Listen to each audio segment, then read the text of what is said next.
اسلامی خلافت global global کی طرف تو دنیا جا ہی رہی ہے. گلوبلائزیشن یہ ملکوں کے درمیان لکیریں تو تقریباً بے ایمانی ہو جائیں گی. ملٹی نیشنلز کی حکومت ہوگی اصل میں. تو باقی حکومتیں جو ہے تو انتظامی قسم کے وہ ایک ریجنز ہوں گے. جیسے کہ پہلی جنگ عظیم سے پہلے پوری امت مسلمہ ایک وحدت تھی. ہاں حکومت یہاں مغلوں کی ہے, وہاں صفویوں کی ہے, لیکن کہیں کسی پاسپورٹ کی ضرورت نہیں, کہیں کسی ویزا کی ضرورت نہیں. کوئی مغرب سے چل کر آتا ہے ابن بطوطہ اور پہنچ جاتا ہے ہندوستان تک اور یہاں آ کر وزیر بن جاتا ہے. وہ is not the son of the soil. امت کی وحدت برقرار تھی. یہ امت کی وحدت ختم ہوئی ہے فرسٹ ورلڈ وار کے بعد.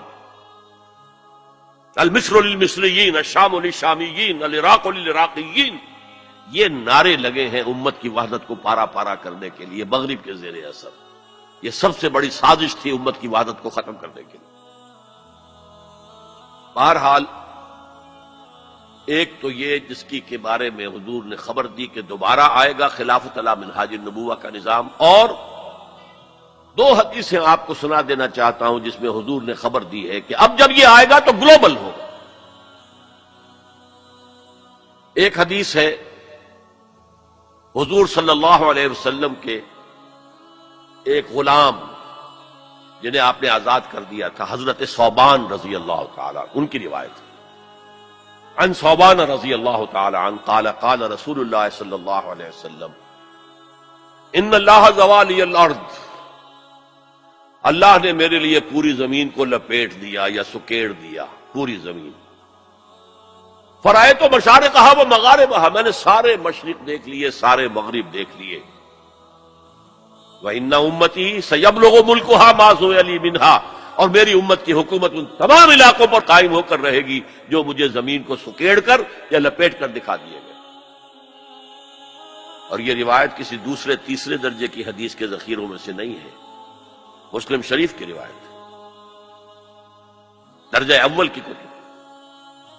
اور دوسری حدیث وہ مسند احمد ابن حنبل کی ہے, مقداد الاسود عن المقداد الاسود رضی اللہ عنہ قال قال رسول اللہ صلی اللہ علیہ وسلم لا يبقى على ظهر الارض بيت وبر ولا مدر الا ادخله اللہ کلمۃ الاسلام.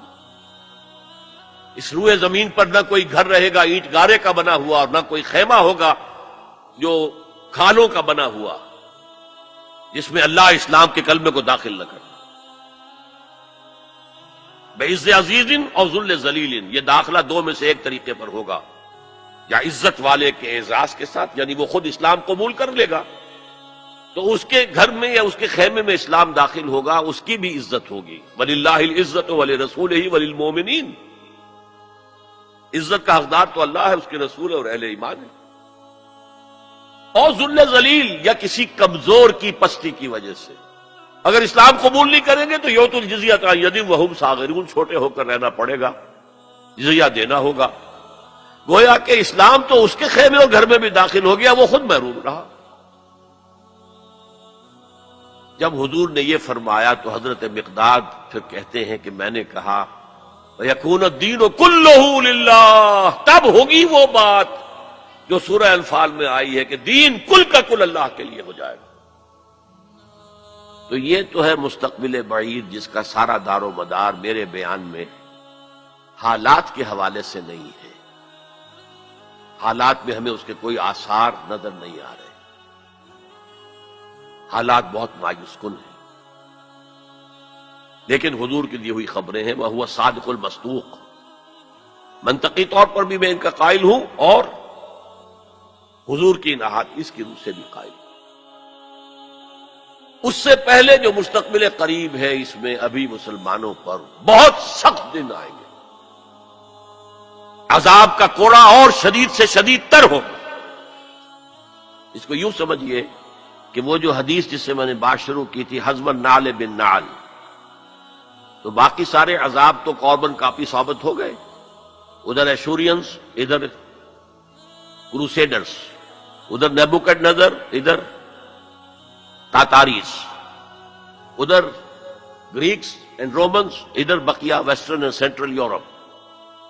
یہ تو صاف صاف نظر آ گیا جو پچھلی صدی میں ہوا یہودیوں کے ساتھ, 6 millions of خليل بالقرآن هو إمامنا على هداية الله